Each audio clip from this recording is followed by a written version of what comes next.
ನಮಸ್ತೆ, good morning everyone. ನನ್ನ ಹೆಸರು ಶಿಲ್ಪ. ನಾನು ಕನ್ನಡ ವಿಭಾಗ ವಿದ್ಯಾಸಂಸ್ಥಾನ್ ಇಂಟರ್ನ್ಯಾಷನಲ್ ಪಬ್ಲಿಕ್ ಸ್ಕೂಲ್ ಮಾಚವಳ್ಳಿಗೆ ಬೆಂಗಳೂರು 91 ಇಲ್ಲಿ ಕೆಲಸವನ್ನು ನಿರ್ವಹಿಸ್ತಾ ಇದ್ದೀನಿ.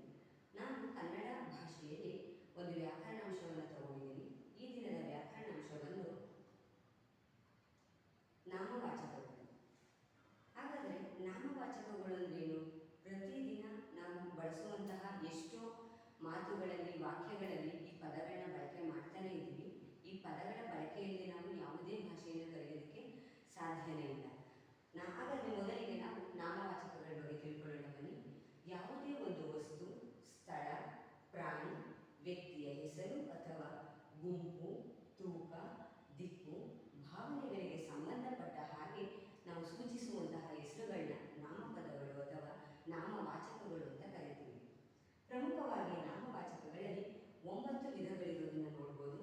ಮೊದಲಿಗೆ ವಸ್ತುವಾಚಕಗಳು, ಗುಣವಾಚಕಗಳು, ಸಂಖ್ಯಾವಾಚಕಗಳು, ಸಂಖ್ಯೇಯ ವಾಚಕಗಳು, ಭಾವನಾಮ, ಪರಿಮಾಣವಾಚಕ, ಪ್ರಕಾರವಾಚಕ, ದಿಗ್ವಾಚಕ ಮತ್ತು ಸರ್ವನಾಮ.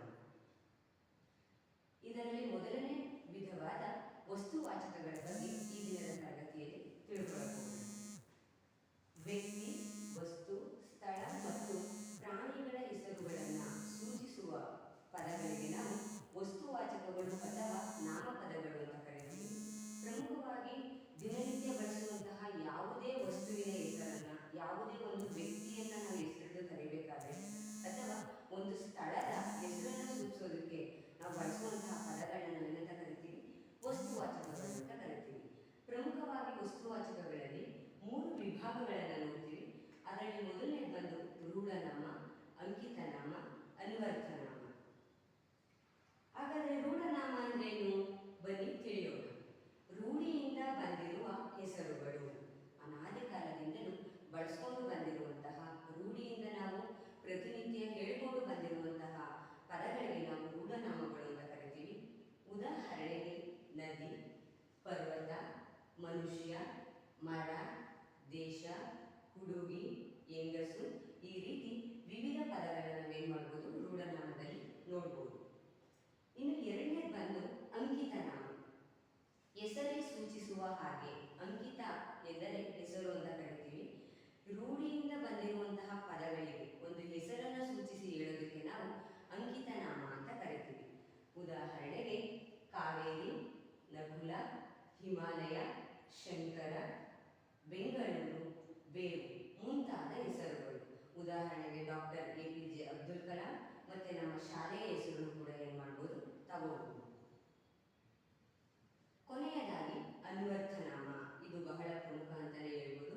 ಅರ್ಥಕ್ಕೆ ಅನುಸಾರವಾಗಿ ಅಥವಾ ಅದರ ರಚನೆಯ ಆಧಾರದ ಮೇಲೆ, ಅವುಗಳ ಗುಣ ಸ್ವಭಾವದ ಮೇಲೆ ಹೇಳುವ ಹೆಸರುಗಳೇ ಅನ್ವರ್ಥ ನಾಮಗಳು. ಇನ್ನೂ ಬಹಳ ಸುಲಭವಾಗಿ ಹೇಳ್ಬೋದು ಅಂತಂದರೆ, ಯಾವುದೇ ಒಬ್ಬ ವ್ಯಕ್ತಿ ಅವನ ಕೆಲಸ ನಿರ್ವಹಿಸುವ ಆಧಾರದ ಮೇಲೆ ಅವರ ವೃತ್ತಿಪರ ಹೆಸರುಗಳನ್ನು ಕರಿತೀವಲ್ಲ, ಅಂತಹ ಪದಗಳನ್ನು ಕೂಡ ನಾವು ಅನ್ವರ್ಥನಾಮ ಅಂತ ಕರಿತೀವಿ.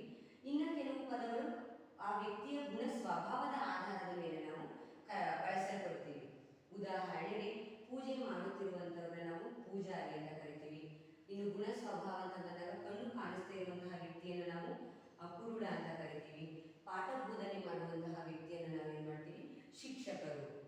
ಇಷ್ಟೇ ಅಲ್ಲದೆ ಮೂಕ, ವೈದ್ಯ, ವಕೀಲ, ಈ ರೀತಿಯ ಹೆಸರುಗಳಿಂದಲೂ ಕೂಡ ನಾವು ಅನ್ವರ್ಥನಾಮಗಳನ್ನು ಕರೆಯಬಹುದು. ನಾವು ಈ ದಿನದ ತರಗತಿಯಲ್ಲಿ ವಸ್ತುವಾಚಕಗಳು, ನಾಮವಾಚಕಗಳ ವಿಧಗಳಾದ ವಸ್ತು